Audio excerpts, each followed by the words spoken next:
قال النبی صلی اللہ علیہ وسلم حب نبیکم وحب اہل بیتہ وعلی قراءۃ القرآن۔ حضرات گرامی قدر، انتہائی واجب الاحترام میرے عزیز بھائی محترم مخدوم محمد بشیر چمن صدیقی صاحب اور میرے بائیں طرف فخر سادات آل رسول اولاد علی حضرت پیر سید فضل کریم قلندری قادری اور ان کے ساتھ ہی ہمارے ایک عظیم بھائی سیاسی و سماجی اور مذہبی محترم محفوظ آسی صاحب اور میرے بھائی جمالی صاحب محترم، میرے بھائی پیر سید طاہر پروفیسر صاحب اور میرے بھائی شاکر خان صاحب اور دیگر شخصیات اور ہماری اس محفل کے روح روا محترم حافظ خرم شہزاد مدنی صاحب، جو کہ خود ایک بہت بڑا اہل بیت اور اصحاب رسول کے مداح ہیں اور بہت اچھے انداز سے اس گھرانے کی تعریف اور توصیف کرتے ہیں۔ آج کا یہ پروگرام مخدوم صاحب نے، جیسا کہ ہر سال آپ 10 محرم شریف صبح سویرے آپ مجلس اور ذکر امام حسین علیہ السلام کا اہتمام اور انتظام کرتے ہیں، اور یہ فقیر اس مجلس میں یہ سمجھ کر آتا ہے کہ جس طرح تاریخی ایک واقعہ ہے کہ جب یوسف پیغمبر کو خریدار مصر میں پہنچے خریدنے کے لیے، تو ان میں ایک مائی بھی آئی تھی اور اس کے ہاتھ میں ایک سوت کی اٹی تھی، اور کسی نے کہا کہ مائی، کیا تیرے اس اٹی سے پیغمبر خدا خریدا جا سکتا ہے؟ تو اس مائی نے کہا کہ یہ تو مجھے بھی علم ہے کہ نہیں خریدا جا سکتا، لیکن کم از کم قیامت والے دن میرا نام ان خوش قسمت لوگوں میں تو آئے گا نا جو خریدار یوسف ہوں گے۔ تو ہم یہاں سب کے سب اس نسبت سے آتے ہیں کہ قیامت والے دن ہمارا نام ان میں آ جائے جو آل رسول کے مداح ہے اور غلام ہیں۔ اس سے بڑھ کر ہمارے لیے کوئی سعادت نہیں ہو سکتی۔ آپ نماز پڑھتے ہیں، اس کی مرضی قبول کرے یا نہ کرے، حج پڑھا، اس کی مرضی قبول کرے یا نہ کرے، دیگر جتنی بھی آپ عبادتیں کرتے ہیں اس کی مرضی وہ قبول کرے یا نہ کرے، لیکن ذکر رسول اور ذکر آل رسول وہ عبادت ہے کہ جو ہر حال میں قبول ہی قبول ہے۔ جیسا کہ آپ نماز کا درود پاک اٹھائیں کہ اللہم صلی علی محمد وعلی آل محمد، کہ جب تک آپ درود نہ پڑھیں گے محمد اور آل محمد پر تو آپ کی نماز بھی مکمل نہیں ہو سکتی۔ یہ ہماری خوش بختی ہے کہ ہم ایسے گھرانے کے ذکر میں حاضر ہوتے ہیں۔ یہ کوئی عام ذکر نہیں ہے، یہ وہ ذکر ہے کہ جس ذکر کو اللہ نے قرآن میں بیان کیا، مصطفیٰ اپنی زبان سے بیان کرتے رہے، اور آقا علیہ السلام ایک دن اصحاب کے جھرمٹ میں بیٹھے تھے۔ حضور علیہ السلام نے فرمایا کہ لوگوں، میں آج تمہیں 3 تعلیم دے رہا ہوں، 3 اسباق دے رہا ہوں، 3 سبق دے رہا ہوں۔ صحابہ نے پوچھا کہ یا رسول اللہ صلی اللہ علیہ وسلم آپ ارشاد فرمائیے۔ آقا نے فرمایا کہ پہلی تعلیم یہ ہے کہ تم اپنے نبی سے پیار کیا کرو، حب نبیکم، کہ تم دنیا میں رہتے ہوئے اپنے نبی سے پیار کرو۔ جیسا کہ راؤ صاحب نے حدیث پاک بھی بیان کی کہ لا یؤمن احدکم حتی اکون احب الیہ کہ تم اس وقت تک کامل ایمان والے نہیں ہو سکتے جب تک ساری کائنات سے بڑھ کر اپنے رسول کو عزیز اور پیارا نہ سمجھ لو۔ تو آقا علیہ السلام نے فرمایا کہ پہلی تعلیم یہ ہے کہ تم اپنے نبی سے پیار کیا کرو۔ پھر حضور علیہ السلام نے فرمایا وحب اہل بیتی ہی، کہ تم میری اہل بیت سے پیار کیا کرو۔ اور پھر تیسرا فرمایا کہ تم تلاوت قرآن مجید کو کثرت سے کیا کرو۔ اب ایک سوال ہے کہ پہلے اپنا ذکر کیا، پھر اہل بیت کا ذکر کیا، پھر قرآن مجید کا ذکر کیا، اور یہاں ایک حدیث رسول ہے، آقا علیہ السلام نے فرمایا کہ قیامت والے دن میں حوض کوثر پر امت کو حوض تقسیم کر رہا ہوں، کوثر تقسیم کر رہا ہوں۔ پھر حضور علیہ السلام نے فرمایا کہ حوض کوثر پر میری اہل بیت اور قرآن اکٹھے میرے پاس آئیں گے، ایک طرف سے قرآن آئے گا اور ایک طرف سے شہزادہ حسین آئے گا۔ تو آقا علیہ السلام نے جو ہمیں تعلیم دی ہے وہ یہ تعلیم دی ہے کہ تم میری آل سے پیار کرو۔ قرآن کریم نے بھی یہی کہا ہے کہ قُلْ لَا أَسْأَلُكُمْ عَلَيْهِ أَجْرًا، محبوب اعلان کر دو میں نے تمہیں نماز کے طریقے دیے، حج کا طریقہ دیا، زکوٰۃ کا طریقہ دیا، کلمہ کا طریقہ دیا، دیگر عبادتوں کے طریقے سکھائے، لیکن آج تک کوئی اجرت طلب نہیں کی۔ لیکن میرا حکم یہ ہے ان تمام چیزوں کے عوض کہ تم میری آل سے پیار کیا کرو، مودت فی القربا، کہ میرے قریبیوں سے پیار کیا کرو۔ اور پھر خالق کائنات نے قرآن کریم میں اس آل کا کیسے ذکر کیا کہ انما یرید اللہ لیذھب عنکم الرجس، اور اللہ نے ارادہ کیا لیذھب عنکم الرجس،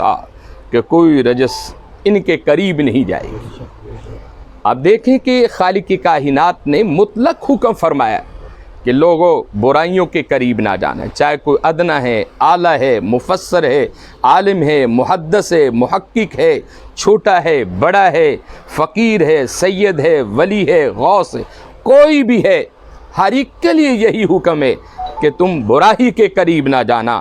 لیکن جب خاندان مصطفیٰ کی باری آئی، خالق کائنات نے نظام ہی بدل دیا،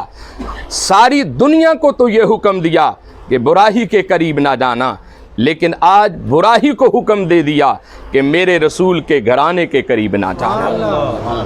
یہ کتنا مبارک گھرانہ ہے، یہ کتنا مقدس گھرانہ ہے، اور یہ کتنا برکت والا گھرانہ ہے۔ اور میں یہ سمجھتا ہوں کہ حضرت امام علی مقام سید الشہداء، حضرت امام حسن، جن کے بارے میں میرے حضور علیہ السلام نے کیا خوبصورت جملے فرمائے کہ قیامت والے دن جب ساری دنیا جنت میں جائے گی، حضرت آدم علیہ السلام، ان کی امتیں، آدم علیہ السلام سے لے کر حضرت عیسیٰ علیہ السلام تک جتنے نبی اور ان کے نیک صالح امتی، اور میرے آقا علیہ السلام آقا کے غلام، قیامت والے دن سارے لوگ جب جنت میں جائیں گے، حضور کیا فرما رہے کہ ان جنت کے نوجوانوں کے جو سردار ہوں گے میرا حسن ہوگا اور حسین ہوگا۔ آدم پیغمبر کتنی بڑی ہستی ہے، ساری دنیا کا باپ ہے، ابو البشر ہے۔ ابراہیم خلیل اللہ کتنی بڑی ہستی ہے کہ خالق کائنات نے جن کی نسل سے 40,000 پیغمبر پیدا فرمائے، لیکن حضور کی نگاہ کا کمال دیکھیں، آقا نے فرمایا کہ جنت کے نوجوانوں کو جو سردار ہوں گے میرا حسن اور حسین ہوگا۔ اور پھر حضور علیہ السلام نے ایک موقع پر کیا فرمایا کہ میرا حسن اور حسین پھول ہیں۔ یہ کیوں پھول تھے؟ آقا علیہ السلام کی خدمت میں ایک مرتبہ حضرت امام حسین تشریف لائے، حضور علیہ السلام نے انہیں گود میں اٹھایا اور آپ ان کا بوسہ نہیں لے رہے بلکہ ان کو سونگھنے لگے، پیشانی سونگی، آنکھوں کو سونگا، رخساروں کو سونگا، آپ کے لبوں کو سونگا، حسین کے سینے کو سونگا، آپ کے ہاتھوں کو سونگا۔ صحابہ حیران تھے، حضرت ابو بکر صدیق جیسی ہستی، فاروق اعظم جیسی ہستی، حضرت عثمان غنی جیسی ہستی، مولا کائنات جیسی ہستیاں حیرت سے دیکھ رہی تھی مصطفیٰ کریم کے پیار کو۔ اور ایک صحابی کھڑے ہو کر کیا کہتے ہیں کہ یا رسول اللہ صلی اللہ علیہ وسلم کہ ہم بھی اپنے بچوں سے جب پیار کرتے ہیں تو ہم کبھی پیشانی کو چومتے ہیں، کبھی آنکھوں کو چومتے ہیں، کبھی رخساروں کو چومتے ہیں، کبھی لبوں کو چومتے ہیں، کبھی سینوں کو چومتے ہیں، کبھی ہاتھوں کو چومتے ہیں، لیکن آقا آج اپنے نواسے سے پیار کر رہے ہیں، اور آپ بجائے چومنے کے آپ سونگھ رہے ہیں۔ اس میں کیا حکمت ہے؟ میرے حضور کے لب کھلے، اور وہ لب عام نہیں کھلتے تھے۔ اللہ قرآن کریم میں بیان فرماتے ہیں کہ وَمَا يَنْطِقُ عَنِ الْهَوَىٰ إِنْ هُوَ إِلَّا وَحْيٌ يُوحَىٰ۔